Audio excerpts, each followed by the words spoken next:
Blouse కుట్టేటప్పుడు cross pieces అనేవి శారీలోంచి మనం తీయలేము, ఎందుకంటే చాలా ఎక్కువ క్లాత్ అనేది వేస్ట్ అవుతుంది. సో స్ట్రైట్ పీస్తో పైపింగ్ ఎలా వేయాలో ఈరోజు నేను చూపిస్తున్నాను, చూడండి. ఫస్ట్ ఒక చిన్న స్ట్రైట్ పీస్ని అనేది తీసుకొని స్ట్రైట్గా మనకి ఎంత పొడవు అనేది కావాలనే దాన్ని బట్టి క్లాత్ అనేది అటాచ్ చేసుకోండి. దానికి ఇలా మధ్యలో పైపింగ్ పెట్టేసి దాన్ని ఫస్ట్ అలా స్టిచ్ అయితే చేసుకోండి. నేను చూపిస్తున్న విధంగా చేసుకోండి.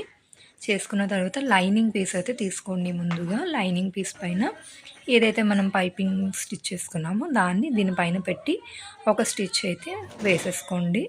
నేను చూపిస్తున్న విధంగా అయితే స్టిచ్ వేసుకోండి. నేనైతే సింగిల్ ఫుట్ అనేది యూజ్ చేయట్లేదు, డబుల్ ఫుట్తోనే వేస్తున్నాను, ఎందుకంటే అది 0 సైజ్ థ్రెడ్ పైప్ అనమాట. దీంతో అయితే మనం ఇలా వేసేసుకోవచ్చు. లేదు ఇంకా కొంచెం పెద్ద సైజు థ్రెడ్ అనేది తీసుకుంటే కంపల్సరీగా సింగిల్ పాదం అనేది యూజ్ చేయాల్సి ఉంటుంది.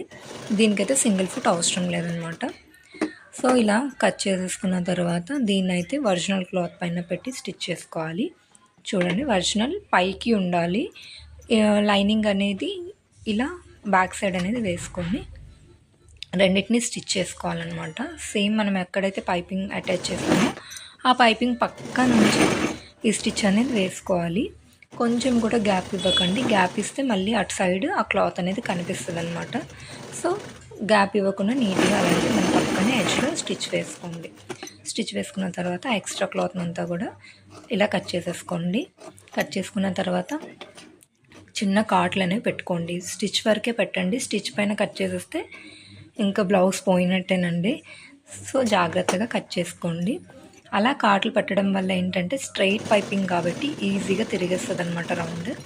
ఆ తర్వాత లైనింగ్ సైడ్ ఎడ్జ్లో ఆ పైపింగ్ పక్కనే స్టిచ్ అనేది నీట్గా వేసుకోండి. కంగారు పడి అటు ఇటు వేసేయండి, ఎడ్జ్లోనే వేయండి. అప్పుడు నీట్గా తిప్పగానే లైనింగ్ అనేది వెనక్కి వెళ్ళిపోతుంది. అప్పుడు ఇటువైపు కూడా ఎడ్జ్లో ఒక స్టిచ్ అనేది నీట్గా వేసుకోండి. అలా వేసుకోవడం వల్ల ఏంటంటే ఈ స్ట్రైట్ పైపింగ్ కాబట్టి కరెక్ట్గా తిరిగి ఉండిపోతుంది, ఇంకా వంకరగా రాకుండా నీట్గా మన ఏ షేప్ అయితే కట్ చేసామో ఆ షేప్లోనే బ్లౌజ్ బ్యాక్ అనేది మనకి నీట్గా వచ్చేస్తుంది. అలా చూసారు కదా ఎంత నీట్గా వచ్చిందో. ఇలా వేసుకోవడం వల్ల ఏంటంటే మనకి బ్యాక్ సైడ్ ఖర్చు లాంటివి ఏమి ఉండకుండా బ్లౌజ్ నీట్గా ఉంటుందండి. ఇంకా ఇలాంటి మరిన్ని వీడియోస్ కోసం నా ఛానల్ని సబ్స్క్రైబ్ చేసుకోండి.